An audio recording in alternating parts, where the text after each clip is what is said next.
Do do do do do do do do do do do do do do do do do do do do. The sky was gold, it was rose. I was taking sips of it through my nose, and I wish I could get back there, someplace back there, smiling in the whispers you would take, doing crystal method, lift you up until you break it one time.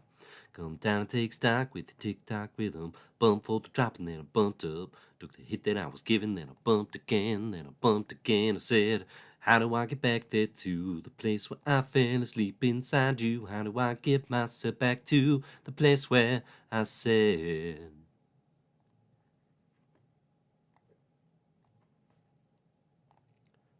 Hello, and welcome to Comic Book Herald Live.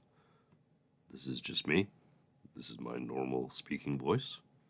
Nothing unusual about this. Dave Busing, founder and editor-in-chief of comicbookherald.com. Hello, welcome. I could keep going on that song, to be clear. Probably the song I have sung professionally most in my life. I'm just going to leave that hanging ambiguously. It's a true statement. What do I mean by that? Perhaps the truth will be revealed today on a Comic Book Herald Live. Hey, everybody. It's Dave here. Thanks for joining live. Appreciate you being here. Let's talk some comics. We're going to talk... Listen, please.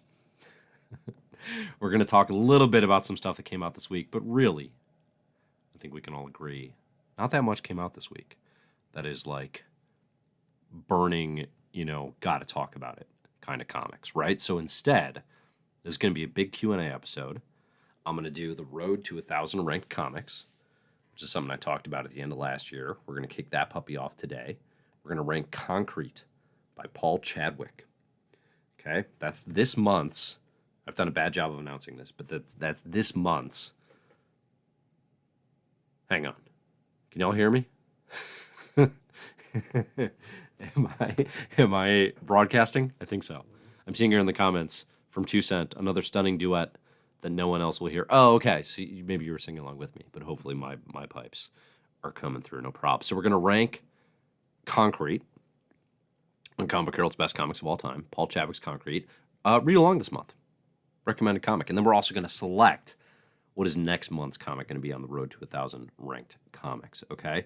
I'm also going to live re-rank House of X and Powers of 10. I'm a little bit overdue there. I think we can talk... we got to talk a little Robert Kirkman. We're going to talk about Invincible, Convincible, the podcast where I'm trying to convince Zach, my marvelous year co-host, that Invincible is actually good. That's Convincible. We got to talk Kirkman's Energon Universe experiment. Cobra Commander #1 came out today. I think that'll be kind of interesting. We got Jason Aaron announced, taking over the Teenage Mutant Ninja Turtles. I feel like that's news. That could be interesting to talk about, right? But get in your questions. Get in your thoughts, because fall of the House of X-wise, X-Men comics-wise, ain't much to say. Ain't much to say this week, right? We knew this was an off week. We knew we were killing clock here in between Kieran Gillen and Al Ewing comics. That is, in fact, the case. Listen.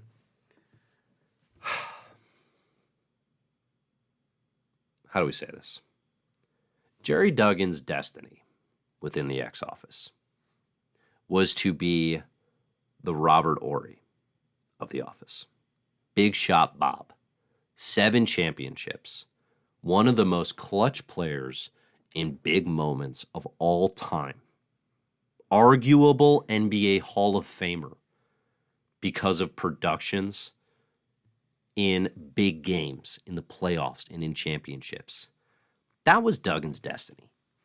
Stepping in for a Hellfire Gala, blowing it out of the water. Okay? What Robert Horry was not, no NBA franchise ever said, we need to build this around Big Shot Bob. Right? There were clearly defined roles. Everyone knew their strengths. And you put Horry in situations where he could succeed. Where Akeem Olajuwon was the star. Where David Robinson and Tim Duncan were the stars. Where a third franchise that I'm not remembering. Oh, Shaq and Kobe were the stars. Right?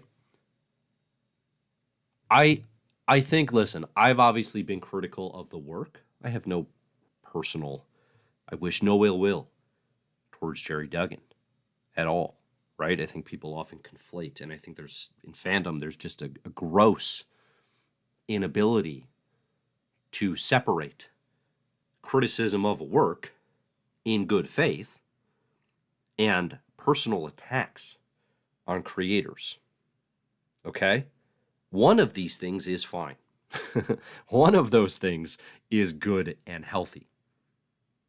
Criticism of work considers and analyzes why we love it or why we don't love it, what it could be. It elevates the medium. It raises the standards, right? It says, how could this be better?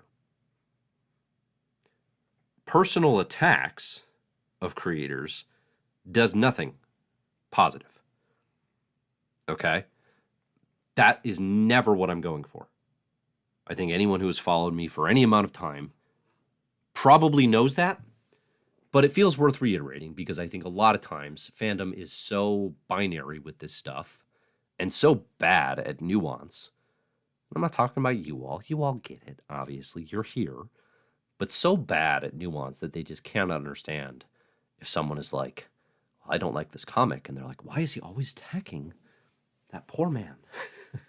That's not what this is. Okay? But what I want to say today, I don't blame Duggan for being in the position of trying to be the post-Hickman head of X, which, like, he never was. Like, if you know, you know. But perception-wise, Duggan was put in the position of inheriting the title X-Men, the big one. I saw I think it was Robert Segundas, who's a really good critic and somebody whose opinion I liked, did a lot of great analysis when House of X and Powers of 10 launched over on Comics XF. And I saw him say something to the effect of, try explaining to just like a regular person, like a normal fan, that like, no, Immortal X-Men and X-Men Red are the two main books, not X-Men, right? Counterintuitive. Defies perception. I think the perception that Duggan was the head of X has lingered to this day. And it is also, like, in some ways validated by the fact that, you know, this individual writes the Hellfire Gala specials and is now writing the Fall of How the House of X event. You know, it gives the sense of, like, yes, you are one of the leading architects. And I think what I want to say is not necessarily any even just criticism of Duggan's work. Like, Duggan is very good at the things that he's good at. Really enjoys superhero character interactions. Really seems to enjoy a more traditional history of Marvel super teams. Is a fit for an Uncanny Avengers. And even X-Men to some extent. At times had fun. Right? And it's often, like I said, if this is your fifth best book, you're in great shape as a line of comics. But the idea that it's the flagship, that it's the leader, is a problem. And the thing that I want to say today is, I think Duggan was put in a very unsuitable position. Was very badly miscast through no fault of his own.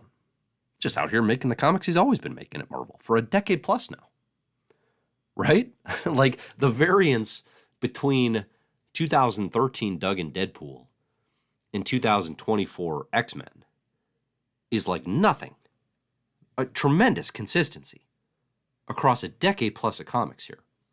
There's a baseline of, like, just solid work every time out. And that is commendable. That's hard to do. Most people cannot do that. Right? Most people cannot do that. Lunatics like myself, yelling into a microphone for an online audience, cannot do that. I haven't done that. Okay? So credit where it's due. But putting that person in a position where you say, we're going to build the franchise around you as the writer, that's not who this creator is. The destiny was Robert Horry, Big Shot Bob. And instead, it's like, no, we're going to build a franchise around you. And that was a mistake. I don't know how you could view it as not. It's an unsuitable position. Okay, so as always, we're killing clock between Gillen and Ewing issues. I remain very excited for Rise of the Powers of 10. I remain very excited for the rest of the Ultimate Universe. There's still very interesting stuff to be excited about. I don't even know how much I want to say about like what actually happened in X-Men number 30 and Invincible Iron Man number 14, which are the Fall of the House of X tie-ins. I guess the big thing to say here is Fall of the House of X is, like, in every way, a very standard Marvel event, right? Like, in every conceivable way, it is trying to reflect sort of the special nature of House of X and Powers of 10, which are unique, not just because of the content, but the way they were delivered. The miracle of House of X, and this is something I've written, I've shared on social and blah, blah, blah. The miracle of it was not the content, which is excellent. But the miracle of it was that Hickman convinced Marvel not to publish other X-Men comics. And to have 12 weeks where that was it. That was the miracle. It suggested that Marvel could defy their bad impulses. And with Fall of the House of X, you see full circle regression. You see full circle reversion to type, where Marvel's like, we need tie-ins.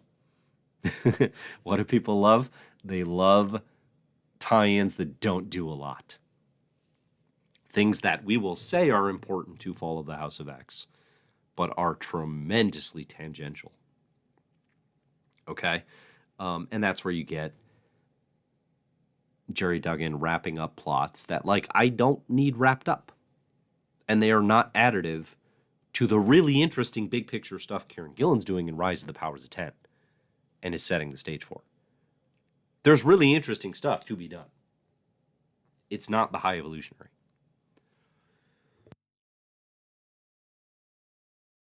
Oh, that's how you meet a cough, baby. And like, I don't know. Listen, I love Fabian Nicieza. Friend of Comic Book Herald. Personal friend. Really. I think anyone I've interviewed is a personal friend. I don't know if they'd agree.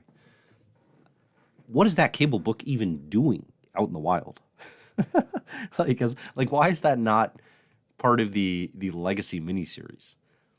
And is part of the Fall of the House of X? Doesn't make any sense. What are we doing? Why even pretend? For sales, I know. I get it. But it's just like all of Marvel's worst impulses are back. And it's just it's a cold splash of water where it's like, man, that House and Powers moment was so damn special. And then you see its conclusion, like referencing that and nostalgic for that, but without the commitment, the bravery, the foresight to learn any of those lessons. I mean, it would be a lot more exciting right now if it was, okay, it's the conclusion. We have 10 weeks, Fall of the House of X, Rise of Powers of 10. That's it. And I guess you got to toss in Resurrection Magneto because we need Al Ewing involved. But like, you know, now it's just like, oh, it's just like every other Marvel event. There's going to be some high-quality event issues. Everything Kieran Gillen writes is going to be interesting. As a result, there's going to be some tie-ins that have some interest. Dead X-Men could be good. Who knows? There's always a few tie-ins that work. Tie-ins in and of themselves are not a bad concept. It's the sprawling nature and the fact that there are always a gazillion and it's just darts and you got to figure out which of the 3 out of 100 actually hit the board. Right? I don't play a lot of darts. Is that how you play? It might be clear. And that's normal for Marvel. And I think that what's I think maybe a little disillusioning for Krakoa fans is it's like, well, the whole point was this wasn't supposed to be just how we did things always. That was the whole point. And of course, we're back to that. It's what they'll always come back to, you know? Which is kind of a bummer. But again, I think the optimistic side of things is Rise is going to stay super interesting. I think the core Fall of the House of X book, I think Duggan's going to bring some heat on that. I do. Even though I was, I don't have like super high hopes, but I think some interesting things will happen. because he's going to be playing off what Gillen's doing. All right, if it wasn't already clear, I have a cold. When I have a cold, I may cough. When I try to talk for an hour solo, I may cough even more. This could be a very short CBH Live. We'll see what happens. Getting your thoughts, getting your questions. I mean, honestly, I think that's it for like Fall of the House of X talk right now. I mean, truly, we're killing clock between the good stuff, and the good stuff comes next week. Now, next week, we're going to have some Gods by Hickman. Always an interesting time. Check out what's going on there. We got Resurrection Magneto #1, which is what I'm most excited for. Coming from Al Ewing.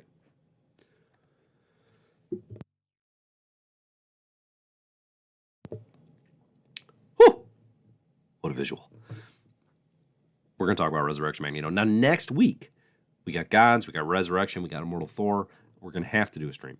We're going to have to be here. We're going to have, hopefully, a non-sick host. Sponsored by Big Cough, as nobody except me says. Boy, oh boy, has Big Cough. Big Cough has sponsored a lot of episodes. Big Cough has sponsored a lot of the Comic Book Herald live industry, and we got to thank them. I'd like to thank Throat Lozenges for doing very little. I'd like to thank Big Gulps of Water from Big Water, our traditional sponsor, for also not preventing my coughs. I'd like to thank the Walmart brand throat numbing spray that I got to try to help me sleep. That didn't help. That didn't help one bit. Big cough, though. Doing work. Big cough. JJ says, so then is this week not a good comic week? Not for X-Men. Not if you're an X-Men fan. But anyway, where I was going with that is next week I can't do Thursday, okay? We're doing these on Thursdays. I can't do Thursday. So I'm going to need y'all to tell me, do we do this on Wednesday? Probably. Or are we doing Friday after hours? Everybody BYOB. You know? We could do that. We could do a BYOB Friday. Talk about the comics a couple days after. It'd be like 10 of us. Right? No way it's more than 10. But if y'all want to do that instead of Wednesday, I could make that happen. Probably. That's next week. Okay? Just a little heads up there. What else happened? What else do we want to talk about? Oh, okay. Here's what I want to talk about. Invincible. So as I've reported here previously, Invincible is on my best comics of all time list. And you know what? We can probably even pull that puppy up. It's on my best comics of all time list it was in like my top 30. I really liked Invincible. Getting into comics. Robert Kirkman, Corey Walker, Ryan Ottley. I've moved it down since to number 43. But top 50? Best comics of all time? That's crazy. That's super high. Right? You can see right here, I've got Persepolis, Love and Rockets. I mean, the notion that I have Love and Rockets one spot ahead of Invincible is definitely driving any of the cool critics insane. I get that, okay? But what I loved about Invincible getting into it was the idea of like a self-contained superhero universe that was not beholden to the mandates and, sort of the regenerative, cyclical nature of superhero comics. Right? The fact that they always kind of have to put things back in the box. Invincible was always kind of exciting to me because it was a version of those stories where it was like, no, we're only going forward and we're only going forward one time. We're not going to put toys back in the box. We're just going to do it and say, what if we didn't redo it and reboot effectively? I think it was always like kind of the big hook. So anyway, I've been doing Invincible, the podcast. We're reading through like one chunk of like 10 to 13 issues at a time for like 8 episodes, trying to convince my co-host, Zach Dean, that Invincible is actually a good comic. And I've been having a tough time with this. One, because Zach is obstinate, as anyone who listens to my Marvelous Year definitely well knows. But two, because, I read this comic getting into comics. And I think it's a great getting into reading lots of comics. It's not a great one to go back to. Knowing what I know now and just like where I am in my life, right? I'm less easily, I'm less committed to just like superhero comics in general, I guess. You know, it takes, because I've read too many of them, I'm a bit jaded, I suppose. There's a bit of cynicism. It takes more to like wow me.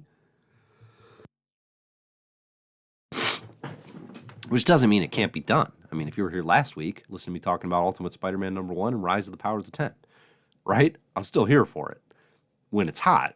But with Invincible, I'm kind of like, I'm more easily swayed to the idea that it's mediocre than I think Zach is to what the position that I need to force myself into, which is that it's actually great. So here's why I bring this up. I need from you, what are some ideas or reasons you think Invincible rules, if you think it rules?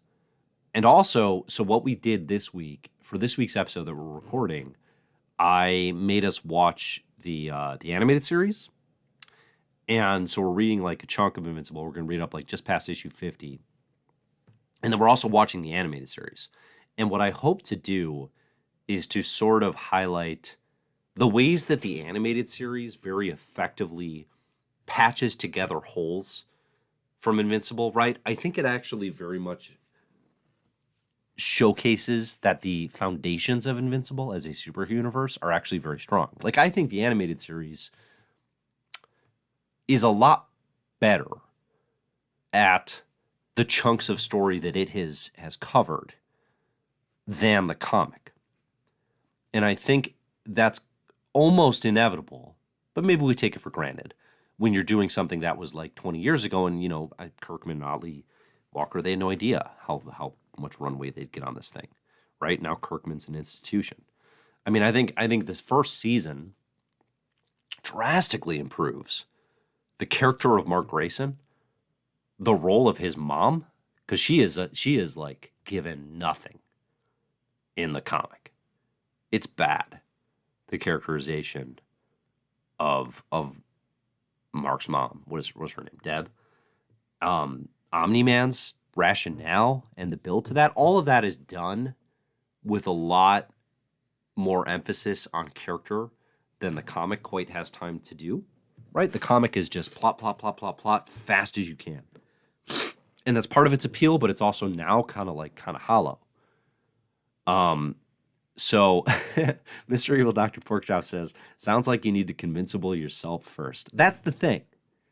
And I think that's one of the interesting challenges of a goofy list like, you know, this top comics pick of all time kind of thing is like, I'm always now kind of at odds with myself of 5 years ago or myself of 10 years ago. Right? So I don't want to like override a more youthful, less jaded opinion a lot of times because it presupposes that like, oh, my tastes now are superior. And it's like, no, I'm just different. I'm just different in some ways, right? And I think other readers, like obviously Invincible's pretty flippin' popular, right? Other people seem to enjoy it. I'm curious, what do y'all think? Like, is the comic good? Do you enjoy the animated series a lot more? But I do actually think Mr. Evil Dr. Porkchop is right that it's a weird game to have set myself up in where I'm trying to convince someone that something that I'm not that into anymore is awesome.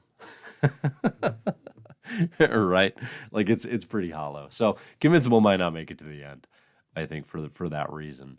It'd be more fun with like a House of X or Powers of 10, right? Or like something that I just thought was like absolutely like no question in my mind that it rules. So let's do that. Let's do that while we're here. When I originally ranked House of X, here it is. 145 on the list between March and Batman and Robin by Grant Morrison. And anything inside like the top 300 is a comic I really highly recommend. And again, we're trying to get to 1,000 good recommendations here. That's the goal. But really, it's just to rank 1,000. I've got currently 900. I've got 979 comics ranked on here. So we go from Watchmen all the way down to the bottom of Dazzler the movie, Avengers 200, Wanted, Nemesis, and Marvel. The Jim Shooter, Mark Miller, and whatever Marvel is special. Okay, that's our bottom. And we have had people, as I said, let's rank 1,000. Some folks did come in and try to get to the bottom. Some folks are trying to unseat Marvel. Let's see, I've got some recs written down here. Nominations for Holy Terror, Deathmate. I don't think the max is that. These two are, I think, Holy Terror and Deathmate. If you want to be a monster and try to make me read something worse than Marvel, worse even than Mark Miller's Nemesis or Wanted, you can nominate that, and I will take it into consideration. Okay? But anyway, the point is we're ranking 1,000. That's the game. I'm up to 979, and we've got House of X at 145. Now, when I ranked this originally, I was thinking it would be a Hickman's X-Men ranking. I was thinking I would be ranking a 5-year Krakoa run of X-Men by Jonathan Hickman. Let's all of us pour out a glass. Let's all of us pour out our tears into a glass and then pour out that glass for the fact that that is not happening. That did not happen. Hey, remember when Hickman left X-Men? And like my first thought and a lot of people's was like, well, he could come back. Maybe he'll come back. Maybe Dad's not really gone. Right? Harsh reality. Hickman's not coming back. Don't think it's happening. How would you feel if, Fall of House of X #3 and Rise of the Powers of 10 #3 comes out and Marvel announces Krakoa finale, one shot, oversized in June, including the return of Jonathan Hickman? I'd be mad. I'd actually be mad. Would you be excited? I'd actually be like, oh yeah, how dare you? I don't know. Do I actually feel like betrayed on a personal level? No, not at all. But that to me would feel like, I don't know, like trying to just ignore the reality. That would also to me feel like a slap in the face of like Gillen and Ewing, who have salvaged this and have done such tremendous work. I said this earlier in the week, and I was talking about this with Rise, but it's like all like the long-term planning and intricate plot seeding that people have been told to attribute to Jonathan Hickman's Marvel work because he was very good at it from 2008 to 2016. Kieran Gillen's doing all of that. And he's doing it really well. Right? So it's like I want to celebrate that work. I want to celebrate what Gillen and Ewing brought to the table for the last 2+ years. And like how hard of a challenge that was. Walking in the shadow of House of X and Powers of 10 and delivering on the promise of all that. Tremendous challenge. That's what I want to focus on. Right? Anyway, so I was thinking this would be a long run. It's not. So really what we have to do is instead of calling it Hickman's X-Men, we're just going to call this puppy proper House of X, Powers of 10, and then now we got to rank that. So the question is, does it move up? I'm just looking right above it, and immediately I'm having a hard time. Is House of X, Powers of 10 better than Jason Aaron and Esad Ribic on Thor, God of Thunder? I would say yes. I love that Thor run, but I would say yes. Is it better than Next Wave? Yes, for sure. Is it better than Ultimate Spider-Man, the whole shebang, by Brian Michael Bendis and Mark Bagley? For my money, yes. Is it better than New X-Men by Grant Morrison, Frank Quitely, and friends? Yes? I think it is. Is it better than Age of Apocalypse? Yes. Is it better than the Immortal Iron Fist? Yep. I mean, probably. Is it better than Wolverine Weapon X by Barry Windsor Smith, the best Wolverine story of all time?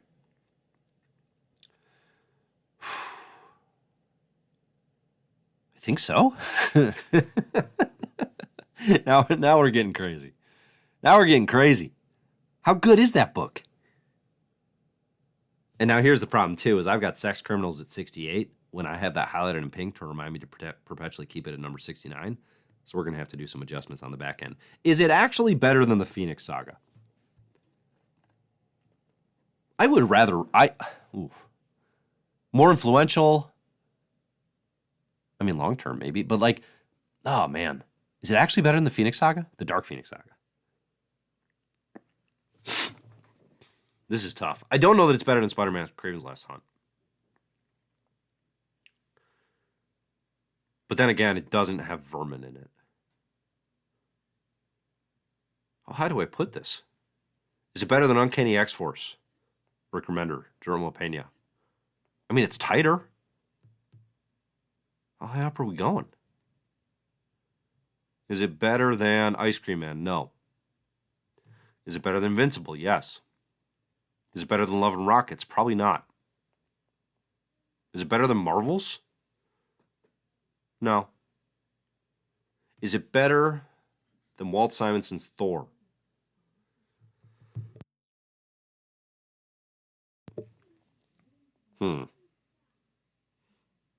I'd rather read it again.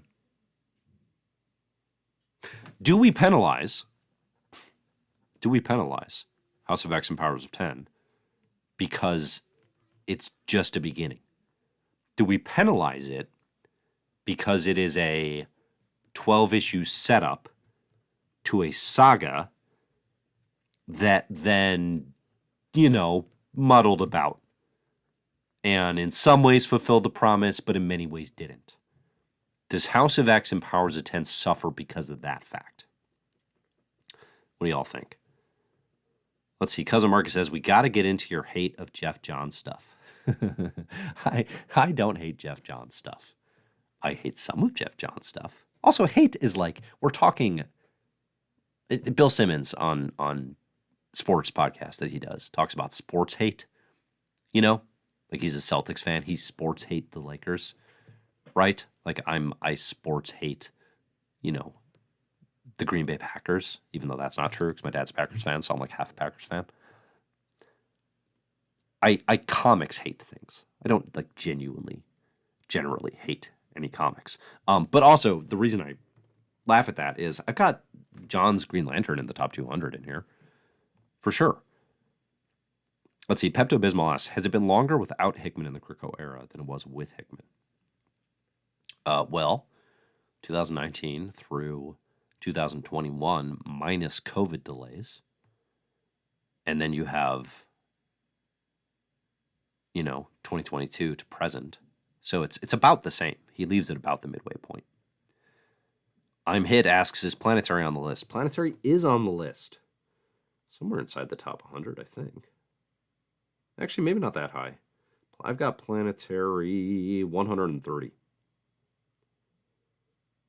I do have it on there. I have read it. Let's see. Mr. Evil Dr. Porkchop asks, this is probably not that feasible at this point, but I'd be interested to see you give each issue a rating, take the average rating for the run, and then rank those. More mathematical, less vibesy. Yeah, I would never in a million years do that at this point in my life. There was a point in my life where I did that exact thing. So I am not entirely mocking the idea, because that is absolutely a thing I did when I was making the Comic Book Herald reading orders the first time around. But now that sounds insane, which it was when I did it the first time around. Death Rattle says, better than Watchmen or Miracle Man? No, it's not. And that would put it at literally the best comic of all time. Which is where I have Watchmen. Or where do I have Miracle Man? I've got Miracle Man at 20. So no, it's not on that tier. But like, are we talking a top 50 comic of all time tier? I mean, just I kind of think we're close, actually.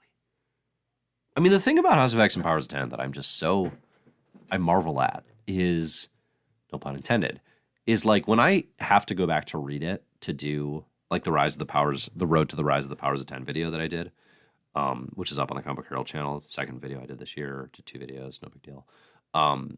Like I just wind up just reading House and Powers. Like I just catch myself, I'm like, oh, I want to go look up this thing, and then I just want to read it again. It is tremendously rereadable in ways that are pretty rare for superhero comics. So, all right, let's make a decision. I'm going to settle it right here.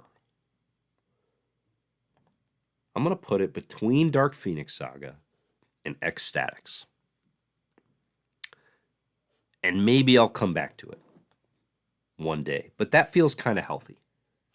I mean, saying it's better than Kraven's Last Hunt, saying it's better than Cap by Ed Brubaker, insanely high praise.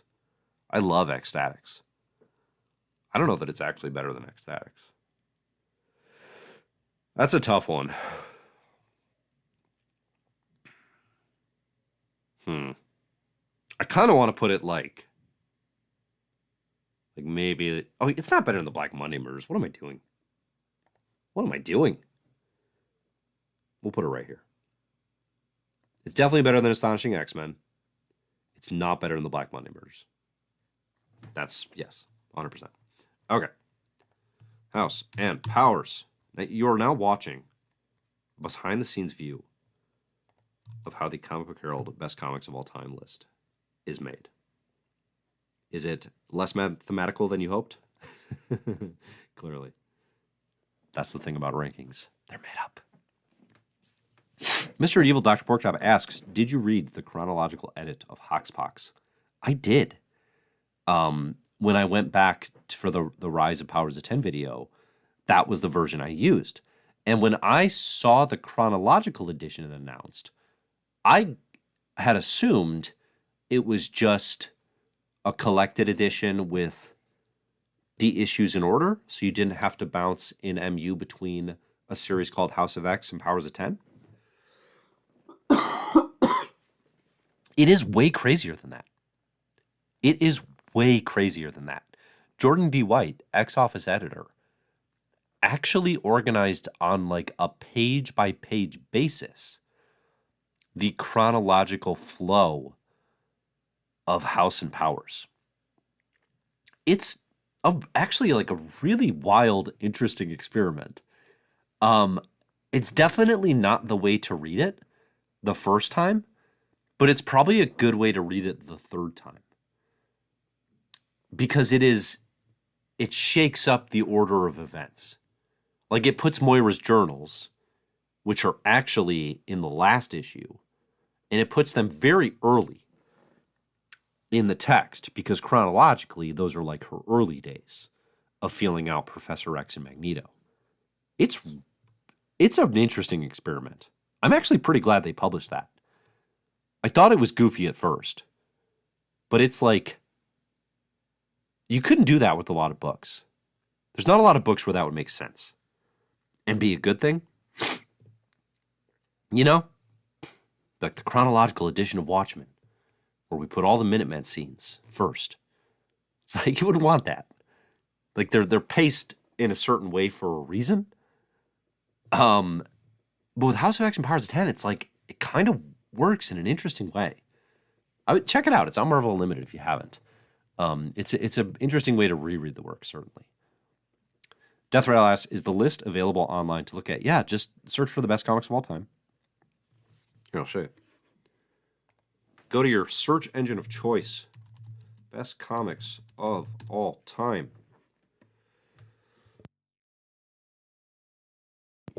That's me right here. Average position 2.8. You won't see this because these are my personal search insights. Ignore this. Ignore this. Click this. Comic Book Herald. There you go. All right, we did it. Now we got to rank concrete. Getting any questions? Any thoughts you might have? Because I think we're going to rank concrete, and then I'm going to go eat some pizza. I feel like that is the way this night is going to end. Concrete by Paul Chadwick. This was a recommendation to me. I asked folks, what are some comics that might compete among the best comics of all time? Concrete by Paul Chadwick is one that I've had on my radar for quite some time. I read the complete collection from Dark Horse Comics. Let's see if we can find it here.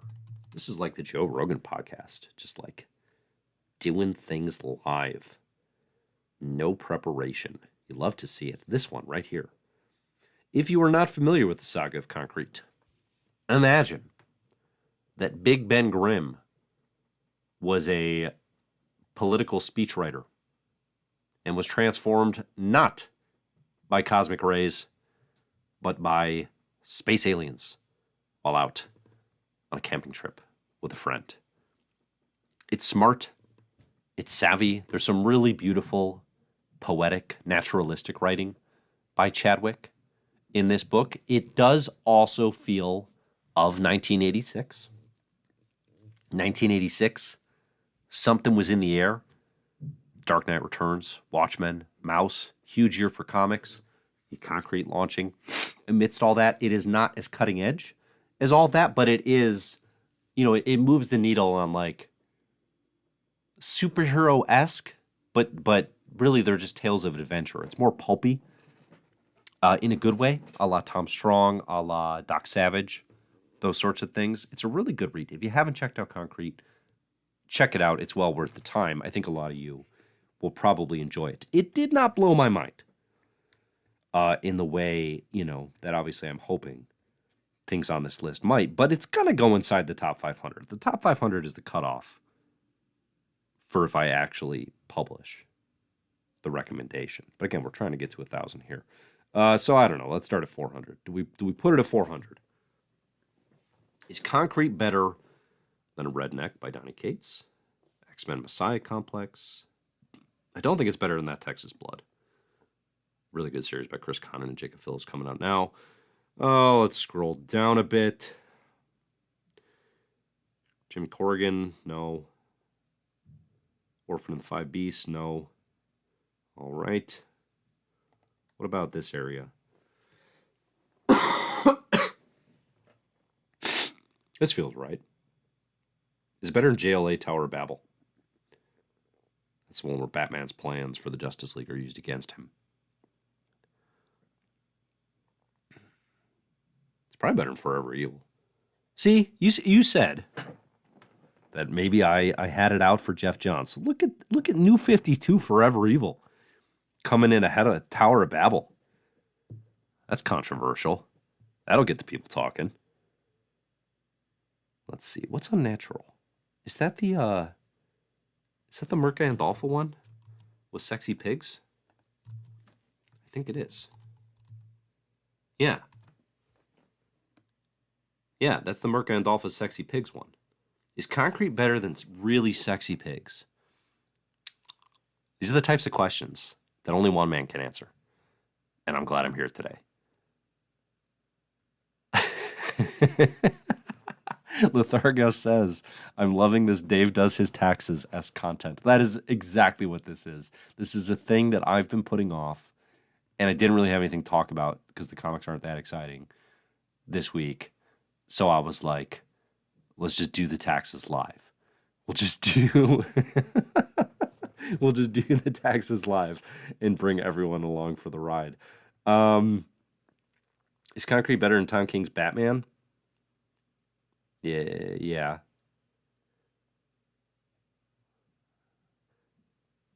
Now I'm just staring at a list, not even talking. How boring is that? I could at least be talking about something else. Oh, boy. Capital C content. Let's see. JJ says, I don't know. I enjoy reading Hoxbox, but it still feels like an intro to an event instead of a self-contained story. That's definitely the knock on it. Which is why I'm hesitant to be like, well, maybe I've got it too high. King Key asks, but where's Percy's static, unmoving X-Men? I believe you mean X-Force and Wolverine. I have not ranked Sir Benjamin Percy's Wolverine and X-Force as of yet. I think, the reality of something like that, or something like a Duggan X-Men, like these runs that I'm kind of like nonplussed about, is they'd be like, I don't know, in like the not stuff that I'm actively like mad about or want to hail as like things that I think are among the worst, but instead would be like, in this kind of boring 800 range. Like this Scarlet Witch run by James Robinson and Vanessa Del Rey did some of the art. Like, it's a fine comic run. Arguably the best Scarlet Witch run of all time, because there almost are none. But like it'd be in this territory of just kind of like, like semi-forgettable superhero stuff. Owen Likes Comics says, I didn't think CBH could get more exciting, and now there's spreadsheets. I'll tell you what. Find me the YouTube channel where you can get a guy doing his taxes and coughing a lot live for an hour. You find me that channel, and I will show you my competitor. I will show you my competition. They're few and far between. Absolutely few and far between. I'm loving how much shade I'm getting for doing this live. This is hilarious. All right, we're going to do it. We're just going to make a decision here. Is Concrete better than Bitch Planet? Yeah, I mean, probably. I feel like Bitch Planet never ended. Did it? I don't know. What happened with Bitch Planet? Do we know? Has there been a more hyped comic that you have no idea what became of it? In the of the like golden age image, or the like image renaissance of the 2010s, right? Like Bitch Planet was right up there with like Saga and East of West, and Chew, and just like all these like all Images back, baby. Everything they publish is a hit, and it was flipping good with Kelly Sue DeConnick and Valentine Delandro. But like, what became of it? Or did I just fall out and everyone's like, no, it was awesome. How did you not read that ending? That's possible.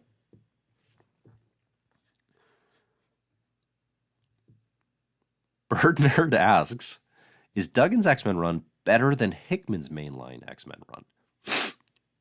Listen, I'm going to leave that to the comments because it's getting late. I've already got a cold. And like I said, I'm not out here to slander anyone. I'm not out here to make enemies. Just here to talk about comics.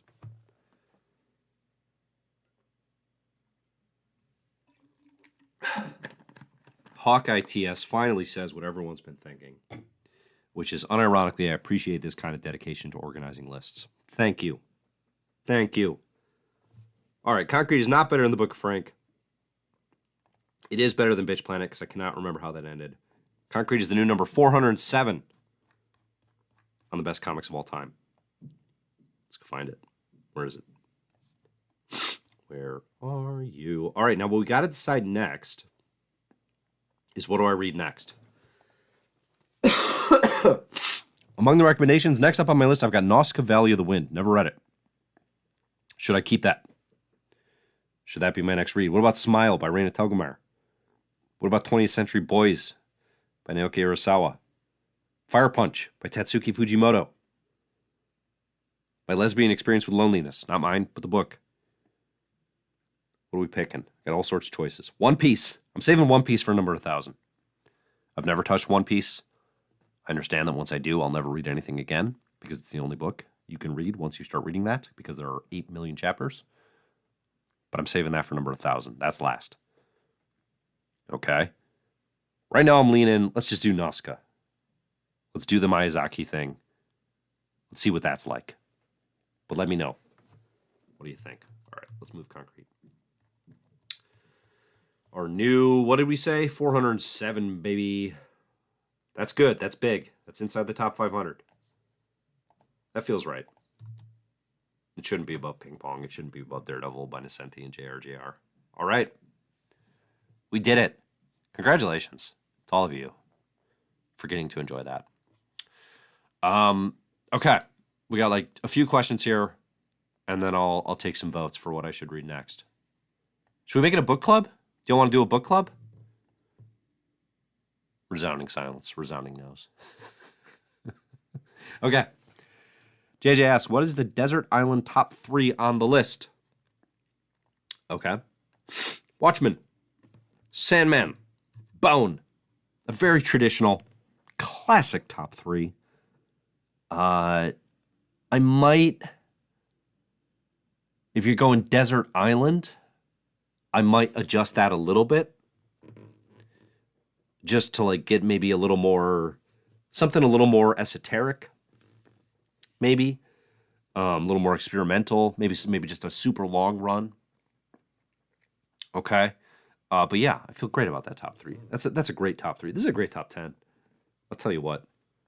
This top 10 is lights out.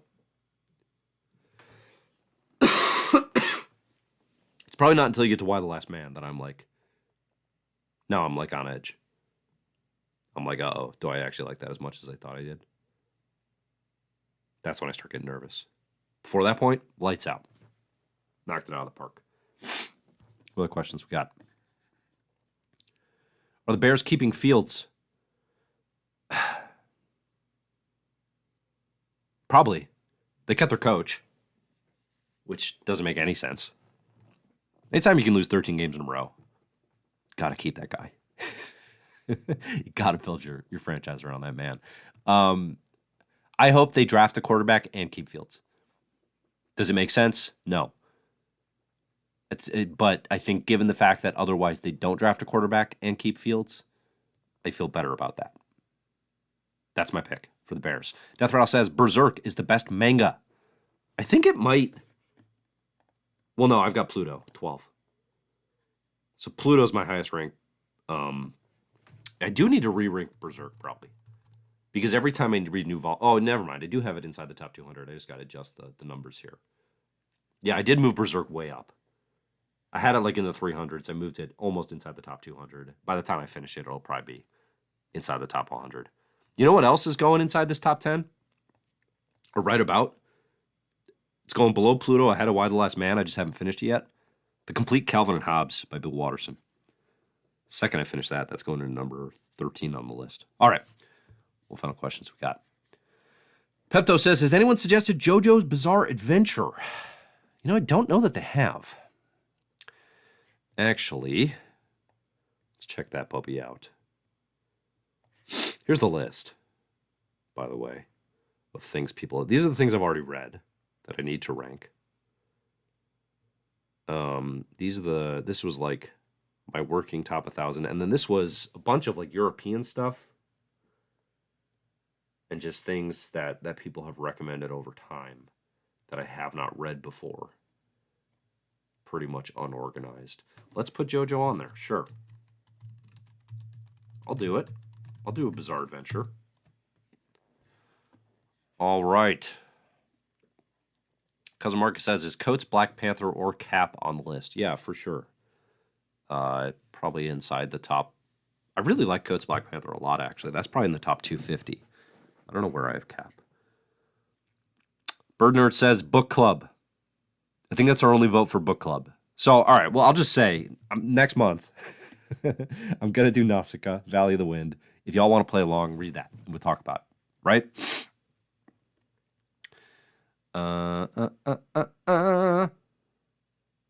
Warren says, no. Xavier says, this is the 2020 update? No, that's just what the file was named. This is updated often. All right, we did it. We did our taxes together. Thank you all for joining me. I'm gonna make streams where I don't necessarily want to talk in depth about many comics. More about me just doing routine things. I really appreciate that you all joined for that. Thanks everybody for joining. Love y'all being here. Enjoy the comics.